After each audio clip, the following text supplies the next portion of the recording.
ভারী বৃষ্টিতে পার্বত্য জেলা রাঙ্গামাটি, বান্দরবান, খাগড়াছড়ি, চট্টগ্রাম এবং কক্সবাজারে পাহাড় ধসের শঙ্কা দেখা দিয়েছে।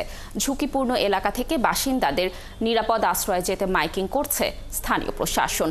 খাগড়াছড়ি সদর উপজেলা প্রশাসন জানায়, পাহাড় ধসের আশঙ্কায় জেলা সদরে 4টি আশ্রয় কেন্দ্র খোলা রাখা হয়েছে, যদিও এখনও কেউ কোনো আশ্রয় কেন্দ্রে যাননি। বান্দরবান শহরের ইসলামপুর, স্টেডিয়াম পাড়া ও আশপাশের পাহাড়ি এলাকায় সরেজমিনে গিয়ে স্থানীয়দের মধ্যে উদ্বেগ ও আতঙ্ক দেখা গিয়েছে। টানা ভারী বর্ষণের কারণে উজান থেকে পানি নেমে আসায় বেড়েছে সাঙ্গু ও মাতামুহুরী নদীর পানি। রাঙ্গামাটিতেও পাহাড়ের পাদদেশে ঝুঁকিপূর্ণ এলাকায় বসবাসরত জনসাধারণকে নিরাপদ আশ্রয় কেন্দ্রে আশ্রয় নেওয়ার অনুরোধ জানিয়েছে প্রশাসন। তবে আশ্রয় কেন্দ্র প্রস্তুত থাকলেও সেখানে যেতে অনীহা দেখা যাচ্ছে বসবাসকারীদের মধ্যে।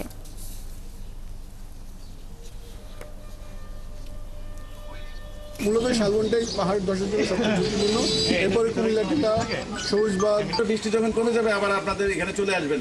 যতক্ষণ আশ্রয় কেন্দ্রে থাকবেন ততক্ষণ পর্যন্ত সরকারিভাবে আপনাদের খাওয়া খাওয়ার ব্যবস্থা করা হয়েছে। আমরা জেলা প্রশাসনের সাথে রোভার স্কাউট, পুলিশ, অন্যান্য সংস্থা একসাথে কাজ করছি।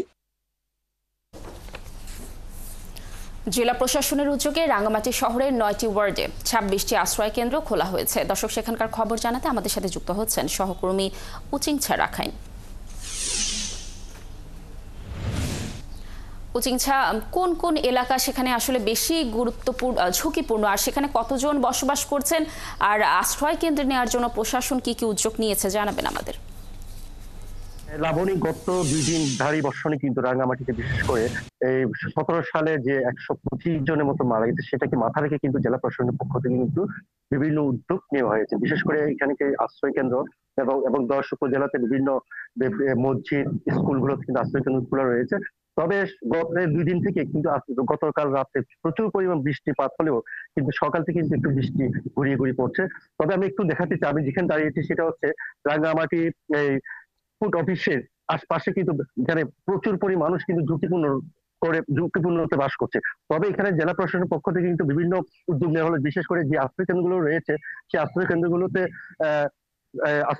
যারা ঝুঁকিপূর্ণ রয়েছে তাদের কিন্তু আশ্রয় কেন্দ্র নেওয়া হলেও কিন্তু যারা তারা কিন্তু কোনো প্রকার আশ্রয় কেন্দ্র থাকছে না। বিশেষ করে না থাকার কারণটা হচ্ছে, আমরা জিজ্ঞেস করেছিলাম যারা ঝুঁকিপূর্ণ রয়েছে তারা ঘর ছেড়ে যেতে চান না, তাদেরকে জিজ্ঞেস করা হয়েছিল তারা আসলে এই যে ঘর ছেড়ে গেলে চুরির সম্ভাবনা এবং তাদের নিজস্ব অনেক কিছু পশু বিভিন্ন কিছু রয়েছে সেটা হারিয়ে যাওয়ার সেভাবে কিন্তু এখানকার মানুষ করতে চান না।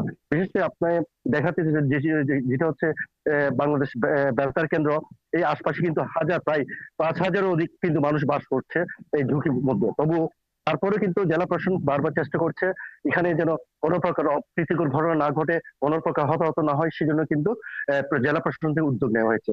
তবে আরেকটি বিষয় আপনাকে জানা রাখি লাবণী, যে লঞ্চ যুগে বিশেষ করে 4টি উপজেলা কিন্তু লঞ্চ যুগে যাতায়াত করতে হয়, সেখানে কিন্তু কোনো প্রকার নৌযান বৃষ্টিপাত হলে কিন্তু কোনো প্রকার নৌযান চলাচল হবে সেদিকে নিষেধাজ্ঞা দেওয়া হয়েছে জেলা প্রশাসনের পক্ষ থেকে।